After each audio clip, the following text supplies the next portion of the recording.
The track is getting done. Here are the PCB parts for the whole loop. That's 11 feet of track. I know it doesn't look like it. There it is on the actual layout, the Kineticon, which is now just starting. This thing kicks it off, really. The size of that is about 50 inches by 30 inches, 4 feet 2 inches, give or take, by 2.5 feet. And the wood you see there is all temporary. The shelf and the strips of wood, that all goes. That's just temporary. So it's going to be a while before I get the metal track parts made and the pylons and get it all mounted and going. The initial build will go fast, I think, but I wanted to get a video out, so I'm trying to be consistent with videos. So this one is short and simple. So here's some narration for, this is the process of making these PCB tracks. I make a pattern. I print it out 1-to-1 on a printer. And this had to be taped together because the thing was larger than a sheet of paper. Then I lay that paper down and just do an outline of the shapes that I need to cut. And then I cut them on a bandsaw. And so then they're oversized, of course, and I hope that I got enough oversized so that I get a good clean mill around the whole entire outside. And in order for that to happen, excuse me, the thing needs to be laid down just right, and I've already programmed the whole pattern in and drilled and tapped the holes in the metal below to which it will attach. So I lay the piece on top and double check my holes, every one, to make sure that it's going to line up, and then I've got edges all around that are going to be cut by the milling bit. There's the paper pattern, and I'm just double checking to make sure I'm on center for the whole thing.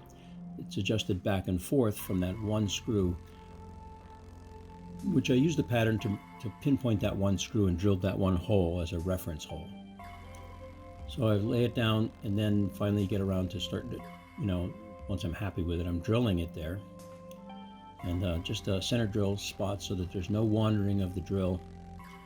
And then I'll get a smaller drill.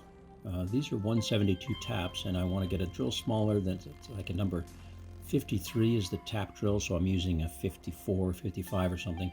Pre-drill the holes right down through so that it doesn't drill out any of the tapped hole below.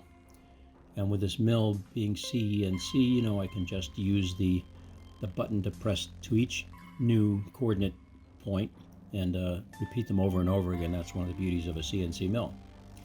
So then I take the pieces and post-drill them to the clearance size of the hole for the 172 screw.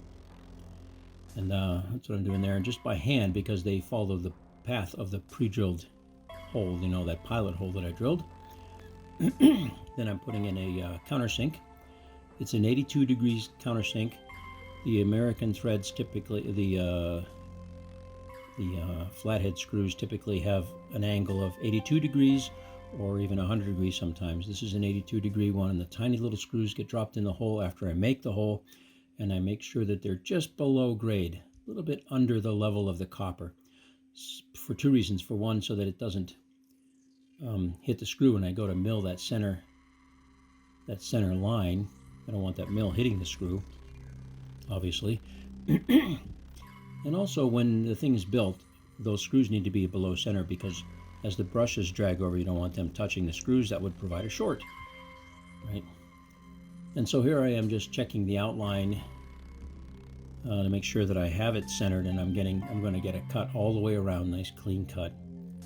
And it pays to be careful at that step, because if you don't, you find that you've left some bare bandsaw cut material, and you want a nice clean milled edge.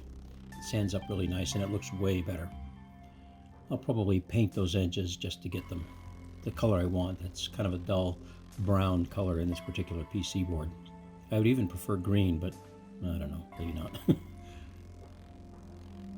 So now I'm milling around the outside of it with the profile program that I made for the thing.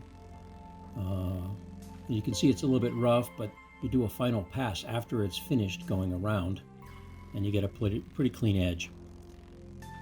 And the same thing for all the little pieces. All the parts have to have the same process.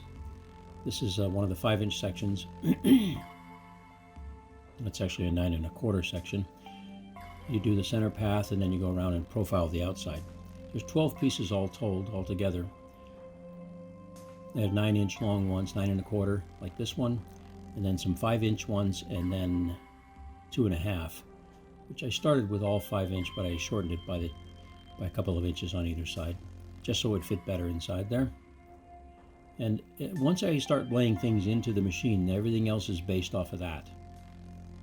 So there we go, milling the profile, vacuum up all the fiberglass stuff. Fiberglass is hard on a mill.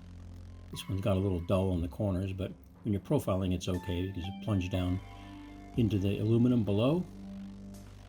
And this is the same process for all the parts. And luckily, thankfully, they're all done now. And that's going to be it. That'll do it for this video. You can see how I made the track pieces. There they are back in the machine. Next one, I should have it all built, and I'll show you how it's made, how I put it together, how I made the pylons, and hopefully the thing running around the inside of it. That's all for now. Thanks a lot. Goodbye.